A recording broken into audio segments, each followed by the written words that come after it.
দেওয়া হয়েছে এবং উনি চোখে দেখতেও পান না। একদম সরাসরি আপনাদেরকে দেখাচ্ছি লাইভ দৃশ্য। এখন ভারতবর্ষে বেঁচে থাকাটাই উন্নয়ন। নির্বাচন কমিশনার জ্ঞানেশ কুমার কি বিজেপির কথাই চলছে, বিজেপির হয়ে দালালি করছে?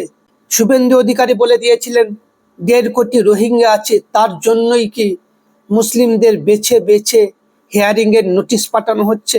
অসুস্থ বৃদ্ধদেরকেও নোটিশ পাঠানো হচ্ছে, ছাড়া হচ্ছে না। আমার প্রশ্ন নির্বাচন কমিশনের কাছে, সুপ্রিম কোর্টকে মান্যতা দিচ্ছে না নির্বাচন কমিশন, যেখানে সুপ্রিম কোর্ট বলেছে বিডিও অফিস পঞ্চায়েত অফিসে হিয়ারিং হবে, তাহলে কেন সাধারণ মানুষকে, অসুস্থ মানুষকে, বৃদ্ধ মানুষকে 10 কিলোমিটার, 40 কিলোমিটার, 30 কিলোমিটার, 20 কিলোমিটার পথ অতিক্রম করে বিডিও অফিসে আসতে হচ্ছে? শরীর অসুস্থতা নিয়ে কেউ অন্ধ, দেখতে পায় না, তাকেও হিয়ারিংয়ের জন্য ডাকা হয়েছে। কেন সেই সমস্ত বৃদ্ধ অসুস্থ ব্যক্তিদের বাড়িতে গিয়ে কেন হিয়ারিং করা হচ্ছে না বিএলও দ্বারা? কেন নামে সামান্য ভুলের জন্য, টাইটেল ভুলের জন্য হিয়ারিংয়ের জন্য ডাকা হচ্ছে, বেশি করে মুসলিমদেরকে নিশানা করা হচ্ছে বলে অভিযোগ উঠছে? এই নিয়ে একটা অমানবিক চিত্র ধরা পড়ল বর্ধমান জেলার খণ্ডঘোষ ব্লকের বিডিও অফিসে।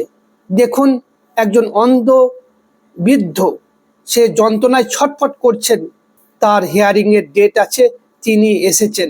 চলুন তার আত্মীয় স্বজন কি বললেন শুনুন, আর এই ভিডিওটা ব্যাপক শেয়ার করুন। ফেসবুকে দেখলে ফলো করুন, ইউটিউবে দেখলে সাবস্ক্রাইব করে পাশে থাকুন। কথা বলে নেবো, ইনাকে কি হিয়ারিং এর নোটিশে ডাকা হয়েছে? কি নাম? লিয়াকত আলী। কোথায় বাড়ি? নোহাট।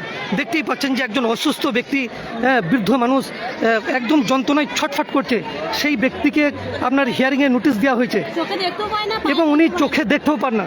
একদম সরাসরি আপনাদেরকে দেখাচ্ছি লাইভ দৃশ্য, যেভাবে নির্বাচন কমিশনার একের পর এক মানুষকে বিভ্রান্ত করছে। লাইনে দেখতে পাচ্ছেন যে বহু মানুষ, সেখানে অসংখ্য মানুষ, তারা লাইনে একের পর এক আপনার দাঁড়িয়েছে, হিয়ারিংয়ের নোটিশ তারা পেয়েছে, তারা খুবই চিন্তিত। এবং আর তার সাথে সাথে আপনাদেরকে দেখাচ্ছি যে বৃদ্ধ মানুষ চোখে দেখতে পান না, যন্ত্রণায় ছটফট করছেন, ওনাকেও টোটো করে তুলে নিয়ে এসেছেন। কোন জায়গা থেকে বললেন? কোথা থেকে? নোহাট থেকে। ওনার নাম শেখ লিয়াকত আলী। একদমই। আপনাদের কি সমস্যা এসছে? আমাদের আজকে হিয়ারিং ছিল, তো তার জন্য এসেছি। তো আমাদের বেশিরভাগ দেখা যাচ্ছে যে বেশিরভাগ মুসলিমদেরই এখানে যত হিয়ারিং করতে এসছে বেশিরভাগই দেখছি মুসলিম। তো আমরা যে মুসলমান, তার জন্য আমাদেরকে প্রমাণ দিতে হচ্ছে যে আমাদের অনেক সমস্যা, অনেক দেখা যাচ্ছে এসআইআর নিয়ে ঘুরপথে এটা একটা মানে এমনভাবে চক্রান্ত চলছে, যেমন বিরোধী রাজনৈতিক দল শুভেন্দু অধিকারী উনিও বলেছেন যে 1 কোটির নাম বাদ যাবে। সেটাই কি নির্বাচন কমিশনার সেই কার্যকরী কি করতে চলেছে? সেটাই কার্যকরী করতে চলেছে। তো বেশিরভাগ দেখা যাচ্ছে যে আমাদের সম্প্রদায়, মুসলিম সম্প্রদায়ের বেশি এখানে মানুষ যতজন এসেছে বেশিরভাগই দেখা যাচ্ছে মুসলিমদের।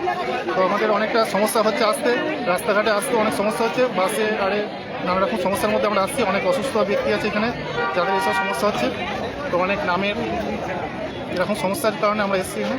আপনার কি জন্য হিয়ারিং নোটিশ দিয়েছে? আমার আব্বার নামের সাথে আমার একটু গন্ডগোল ছিল, তো সেই কারণে আমাকে হিয়ারিং মিসম্যাচ হওয়ার জন্য ডেকেছে এরকম।